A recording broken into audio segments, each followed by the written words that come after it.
Welcome back to our show. This is episode 1 of the Men of the Kingdom show. My name is Kyle. This is Aaron, my co-host here, and we're excited to be here. Aaron, I think we were just talking before we kicked things off here. We had this idea not that long ago, and to see it come to fruition, and now we're actually here recording is pretty exciting stuff. So why don't you kind of tell the people listening in, how did we get here? I mean, it seems like everybody has a podcast these days. Everybody has an opinion or things they want to say. Kind of fill us in on how we got here and what we're going to do.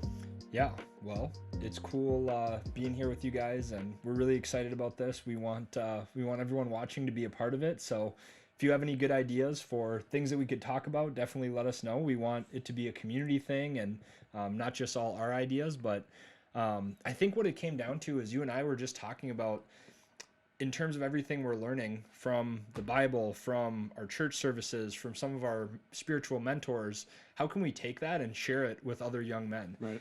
And like you said, when we were recording our intro video, we're by no means experts, right? We're not theological doctrines or anything like Theological that. giants. Yeah, we're not theologians. We're not pastors. We're just two ordinary Christian dudes that feel like we've learned a lot and wanted to share some of those things. So I'm just excited. I don't really know what exact direction it's going to go in, but I just hope that we can be real, we can be authentic, we can be vulnerable, and just share something that we would have found value in before we created this channel. Maybe we can create the channel we wish we would have had. Yeah, I think you hit on a good point, because when you think about YouTube channels, it seems like they all swing in one direction. So whether it's, okay, I'm listening here, business, they specialize in, maybe it's marketing or whatever it is. Maybe it's reviews on technology, or then maybe you go to the other side, the faith-filled side, where it's just hardcore theology. And I think our purpose here and our goal is to, how do we mesh the two? There's a lot of young guys, so I think we hope to reach, and it's like, how do I succeed in my spiritual life? Okay. How do I succeed relationally with women? How do I grow, professionally in my career? And how do I do that all from the center of, God's design for my life and his purpose? Like we kind of talked about in the introduction videos, we believe that everyone is designed in the image of God, because that's what it says here. But what does that mean translating to our life, and how do we reflect that into the world? So I think that's kind of the purpose of why we started this, and kind of how we hope to reach other people. So I think to kind of kick it off, it's like, who are these guys? These are just two guys that I have no idea who they are. So why don't you kind of tell the people listening, who is Aaron Lang? Kind of take us from the beginning, give us maybe not a play-by-play, but looking back on your life to where you are now. How did you get here? Who were you back then? And just kind of tell me about that. Yeah, man, good question. The brief elevator pitch testimony, my favorite 30-second life story. Right, this is second only to when you're at church. 30 seconds, talk to somebody new around you. Oh, man. So I would say the first answer that comes to that is, I am a young Christian guy who's trying to learn more about what God's design is for me each and every day. And like you said, I was a pretty lukewarm Christian. I feel like through my youth, up through high school, and even probably through college. So it really wasn't till the last few years that I feel like I really got serious about Christianity, was in a church where I felt like I was really growing and learning and meeting a lot of Christian people my age. Right. So that's a big thing too, is that if you're watching this and you're in our age range, I'm 26. Kyle, what are you? 17? 17, yeah. The beard makes you a little bit older, but no, 22 or 23. I don't even know my age. You're somewhere in your 20s. I'm 26. So if you're a younger guy watching it around our age, and you feel like, well, I'm trying to be a Christian, but I also want to be, like Kyle said, successful. I want to have my finances in order. I want to have a whole life where it all flows from the spiritual aspect. We totally feel that because that's where I was. I felt like church was something that I would do on Sundays, but then Monday through Saturday, my life was different. And I feel like lately, due to a lot of good people around me, I've been able to kind of blend those to where every day, like the name of our show indicates, I'm trying to be somebody who is advancing God's kingdom, where if Jesus happened to show up on a Tuesday at 2:00 and I'm on a work meeting, that he would say, yes, I see the fruits of the Spirit in that man. So I'm an imperfect young man who has made a lot of mistakes and has learned a lot, and is really just hopeful that I can keep growing, that I can be a part of the people watching this growth. A funny thing that came to mind that I think a girl in one of my church groups said once is that it's not good to be spiritually constipated, where you're taking all this in, but you can't release any of it.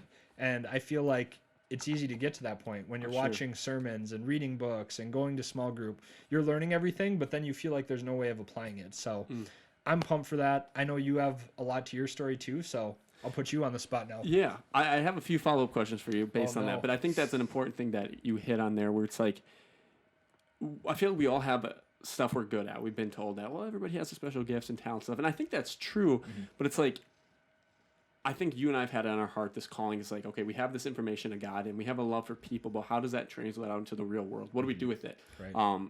We know a lot of people in our close circle who are feeding people who don't have a lot of money, which is a fantastic thing, but maybe your calling's not always, packing meals or volunteering at certain things. Maybe it's, translating the knowledge you have or the experience you have to other people. And I think this is a good way for us, especially in the time we're living at with technology, where this setup didn't cost us much, but we can literally reach a ton of people if we do it right. And it comes from a love out of our heart to want to help people. It's not to get famous, make money, get sponsorships, et cetera, et cetera. It's, we feel like we've been blessed a lot, and we really have. We've been through just a lot of blessings looking back at our life. It's like, man, this is not from our own doing. Right. And so how do we give back, and how do we serve God? So one thing I did want to follow up on your question, or on your story there, is you said that you maybe were a lukewarm Christian maybe throughout college or growing up, and then over the last couple of years, something changed. I know you mentioned being around good people, and I think that's very important. People can definitely relate to that, that you turn into the people you turn around with. But is there something else that you think back to where it's like, okay, apart from the good people, where it flipped a switch? Maybe it's not a specific date, November 24th at 2 p.m., but you kind of look back, it's like, man, like, I'm not the man I am today when you look back how I was then. Like, is there something that sticks out in your mind, or kind of talk to me about that? Well, it was definitely a process.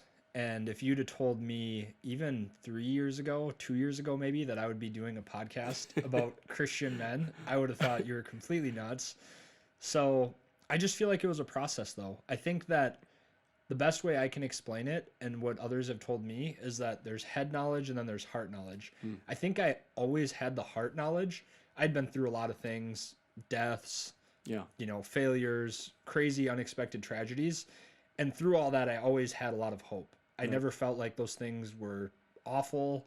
I even was almost like waiting for them to crush me, but they never really did. Yeah. And I think there was a part of me that has always known there's more to the story. There's more to this world than we can see. So I had that heart knowledge, but it's a really hard thing to describe. So then when I started getting involved with a good church, then I actually got the head knowledge to match with the heart knowledge. So I think it was a gradual process, but it involved a lot of me initially probably rejecting it and trying to find answers in the world and things like that. And then eventually, when I did get involved with a good church, it sort of pieced the puzzle together for me. So I think that's the best way I can explain it. It definitely wasn't an overnight or a quick thing. Right. It's been a multi-year thing. I would say the people are the biggest part, but if that relates to you at all, if you feel like and I know for me, I would have said a few years ago that I was spiritual but not religious, but I would love to hear if that's someone who's watching this that feels that way. I think that's impossible. I don't think there is such a thing with being spiritual but not religious. So really, really glad to be where I am now. And we'll get into kind of our story of how we met, but I will say, I kind of compare it to working out. It's like when you're doing it consistently, you're going to the gym every day, you don't really see the results. Other people go see it, but then when you look at a photo from like a couple of years ago to where you are now, I know we joke around our neck size, but it's true. It's like in the moment, you don't really see those incremental changes or incremental gains when it comes to fitness. But when you look back, it's like, man, like I've come a long way.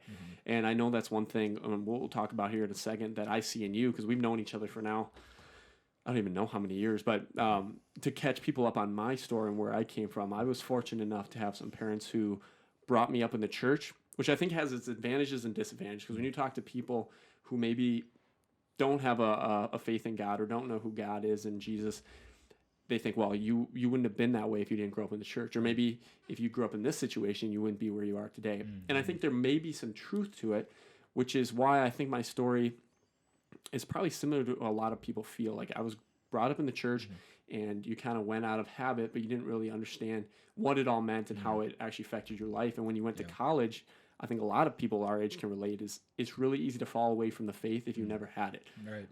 I forget the stat, but I think it's probably upwards of like 70 to 80% of people who profess to be Christian and then go to college, they turn away or they stop going to church, and it's a sad thing.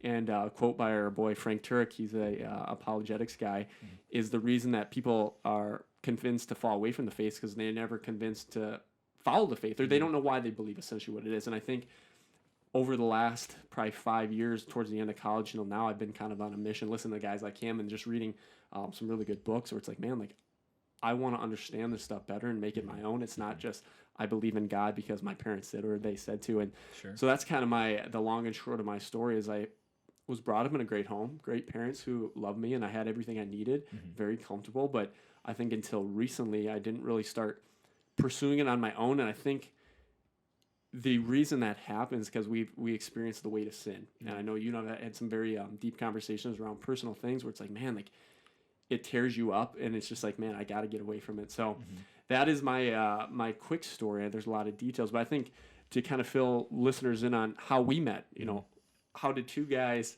from different towns, not that far from each other growing up, how did they end up in the city's Minneapolis area recording a podcast?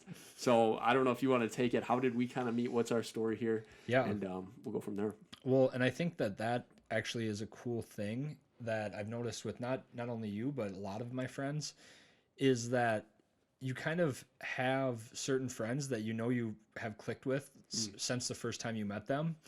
And sometimes you can bond over things like sports and, fitness and being in the same major, things like that. Right.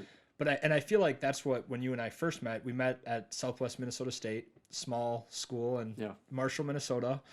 And it really weird too. I mean, I'm 3-4 years older than you at the time. So you're, I think, a sophomore in college, sophomore, junior. I'm in graduate school. Yeah. So we're in very different stages of life. And I feel like at that time, our friendship was based on very surface level things. Working out. Yeah, working out, had the same group of friends, same interests. But then I think that when we started to become, really close friends, it was when we started bonding over the spiritual stuff.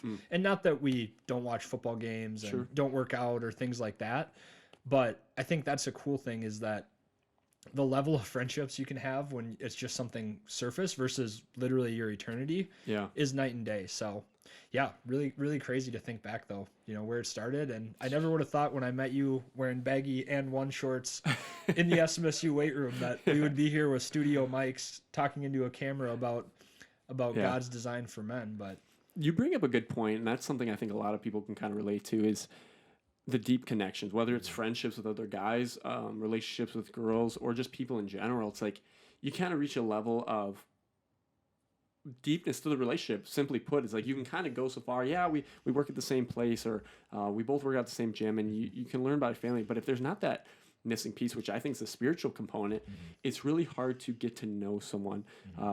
They talk about in the Bible, like known, and like there's a different word for it where it's like to be fully known and like intimately known. And I think there's a level of commonality, and we share the same interests, and then actually get to know someone. I think, like you said, that we share the same faith, and where we've come in our relationships, we've just been able to get deeper in our relationship as friends because we have that spiritual component that we both share.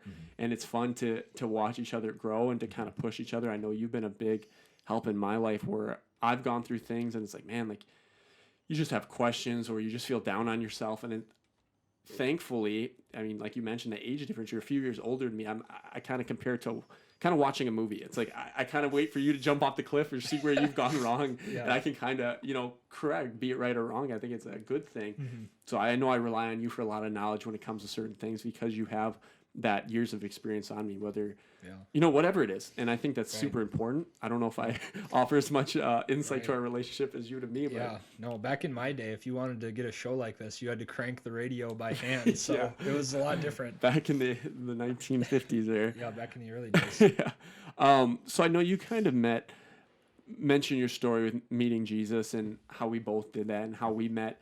And we kind of talked about why we made this podcast, and I think that you kind of hit on in the beginning, but one thing we want to make it clear is that we're not perfect guys. Like I think I was almost nervous to make this podcast. I'll be like honest with you. I don't even think I've talked about it because I've made a lot of mistakes. Right. And I've heard a lot of people. And from the outside, I seem like a pretty well put together guy. And I like to think I am. Mm-hmm. But you look back, it's like, man, like, who am I to give spiritual advice or Yeah. advice to people where it's like, Totally. I'm no better than the next guy. And I'll be the first one to admit it. But I think that's an important thing to talk about is because you have to realize your imperfection is where it all starts. Like, God came to heal the sick, he says, not the people who don't think they need a doctor.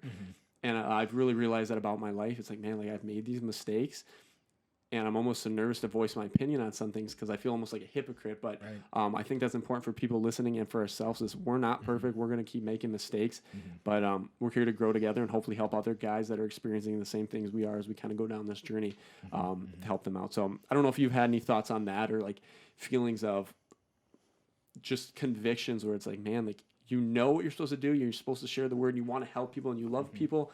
But at the same time, you kind of feel hesitation because it's like, man, like, I just don't feel like it's my place because of the things I've done. Right. Yeah. I mean, we've talked at length and I'm just excited because I even know that as we go through these videos, we're going to be spending more time in the Bible. We're going to be leaning on people who have more answers than we do. So I know that we'll be growing. And I think that what I would say to that, and I know we've talked about this before, but if you take all the sinners out of the Bible, there is no Bible. Yeah. So I'm sure that all the people, and I think there's even certain situations where people are called to do things and they're talking to God, like, why would I be the person to do this? You know, so I don't know how God is going to use this and what he's going to do, but I don't think that we have to figure all that out. Right. I think all we have to do is just show up in faith and just share what's on our mind, share what's on our hearts, and try to give as much value that's biblically based as possible. And I think it'll all work out. And maybe that's kind of a good tie-in. So I just cannot get the vision of 20-year-old Kyle wearing the Wyndham Eagles cutoff and the 2XL. Hopefully all those photos are deleted. The 2XL, and one shorts. I would be curious, because it really does seem like that was a lifetime ago. What would you say are the ways that you've changed? Because again, too, it's not like back then. I mean, it's not like you were, had some crazy testimony where, like you said, you grew up in a good home, you grew up in the church. It's not like you were addicted to drugs, dropping out of school. We literally met in the weight room. Great place to be. But like you said about me, I feel the same way about you, knowing that you've grown a ton and that you're still early in your journey. But one of two ways you could take this. I'll let you decide. What would you tell that person if you could only have, say, 30 seconds to give him advice? And kind of on the same topic, how do you feel like you've changed the most since back in those days? Yeah. I mean, there's a couple things. I don't know if it's a product of being in college or whatnot, but I remember I used to swear a lot. Yeah. And I think that's a question a lot of people have, and something as Christians we have to be cognizant of is it's not always what you say, it's what you do. People are watching whether you think so or not. Oh, yeah. You told an interesting story. I can't remember the context of it, where you were, but like somebody met you, I don't know if it was a coworker, and right away they kind of had that feeling like, are you a Christian? Like you kind of get that feeling around people. And so if you looked at me in college, I don't think you would. Like if you saw me, it's like, I don't think this guy really follows God, or because my actions didn't really reflect it. Not that I was out there, like you said, doing drugs, sleeping around or whatnot, but like even the words you say, I think can have a huge impact. So I think looking back, that's one of the ways that's changed is the way I speak. But I think the thing that I recognize more, I can kind of feel more, is just my love for people. And it's something you can't really create or fake. Like you can, for a while, like you can be kind to people. You say, hey, how you doing? How's your day? Whatever. But like a deep desire and passion for people to help them and like love them well. And I think that only comes from God. Like when you're in tune with God and like you realize the love he has for you, it's way easier to pour out to other people. And we've had that conversation. So I think when I feel the most spiritually alive, or the ways that I've changed, is when I can tell if I'm aligned with God and doing what I'm supposed to do, is how I treat other people and my attitude towards them. That's awesome. One interesting thing that's been on my mind since the sermon last week at our church, we go to Salt City Church here in Minneapolis, was he asked the question, like, what does love require of you?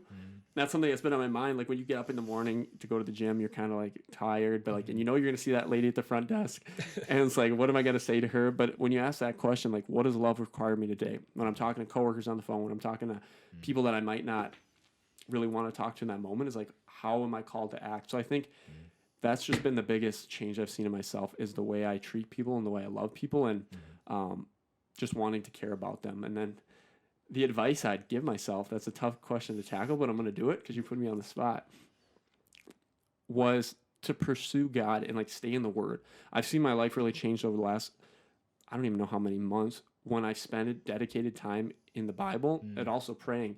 And in college, I went to church on Sundays. I was pretty religious about it. I didn't miss much, but like I couldn't tell you like if I had read like any chapters like for a substantial amount of time. Like people don't realize how hard it is sometimes to pray for 5 minutes straight. Like we go on our phone a number of times in 5 minutes, but when you tell yourself to quiet your mind and pray for 5 minutes, it's really tough. So I didn't do any of that really in college that I remember, and I think it reflected in my life and the way I treated people.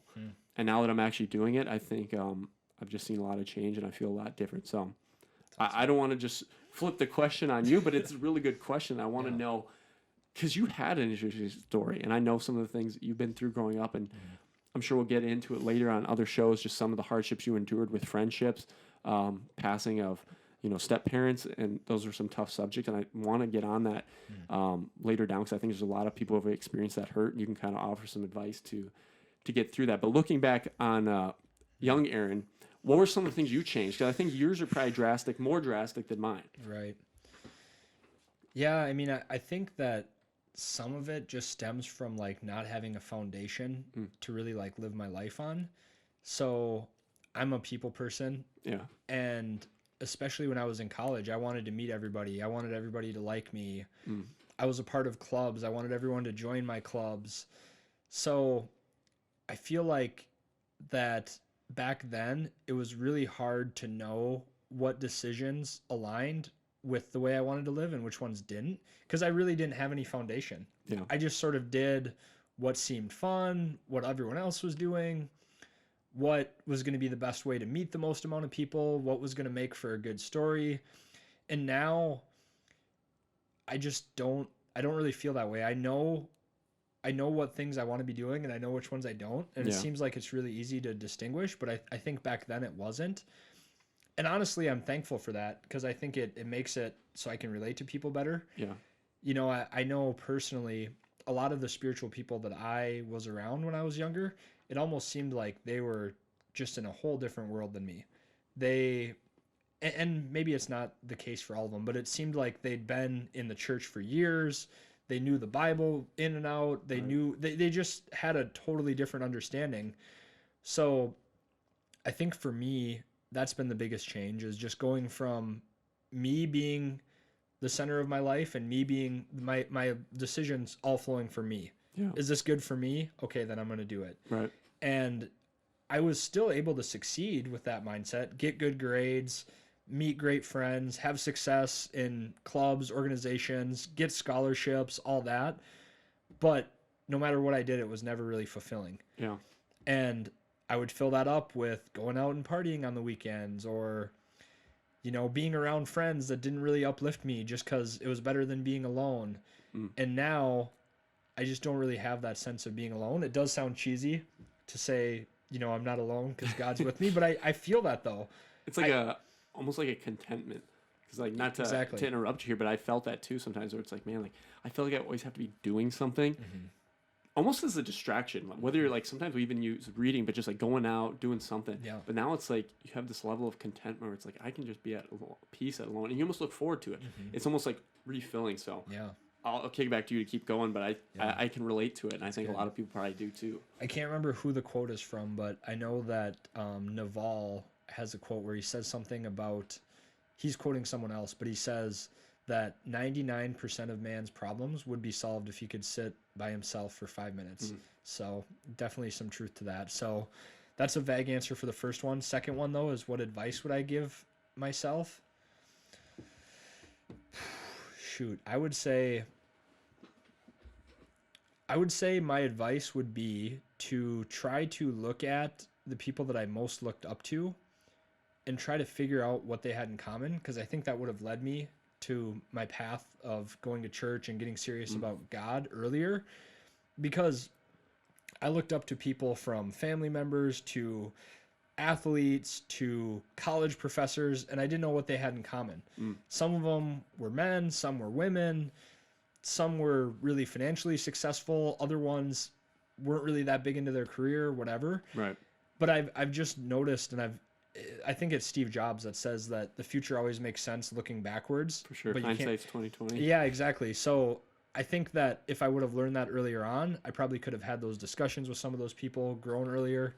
But honestly, I'm thankful for the way it played out, because I think it makes me who I am, and Yeah. it makes me be able to relate to people that are still in some of those places, because I never considered myself a bad person.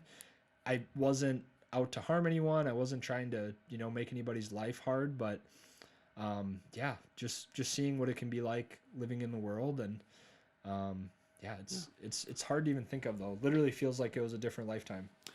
I think you bring a good point when it comes to relating to people, because I think that's where I've actually changed a lot too. Back in the day, you almost have this, and I think this is a reason a lot of people get turned off who aren't in the faith to Christianity. And I know we have people that we know, it's because they see them, or they think that the Christians perceive them as holier than thou type of people. Sure. And I think there might have been a piece to me where it's like, okay, like I overlooked the things I was messing up on, because like, well, at least I'm not doing that, or like, at least I'm not doing that bad. Yeah.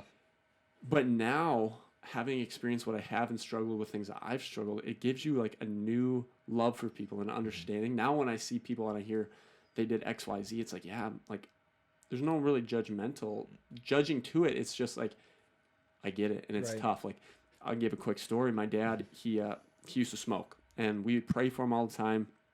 It's like, God, please help him kick this addiction. And the prayers must have worked, because one day he had burning in his chest. Went to the hospital. Doctors came out, said, like, you have a lot of clogging in your arteries. You don't have much time if we don't do something about it.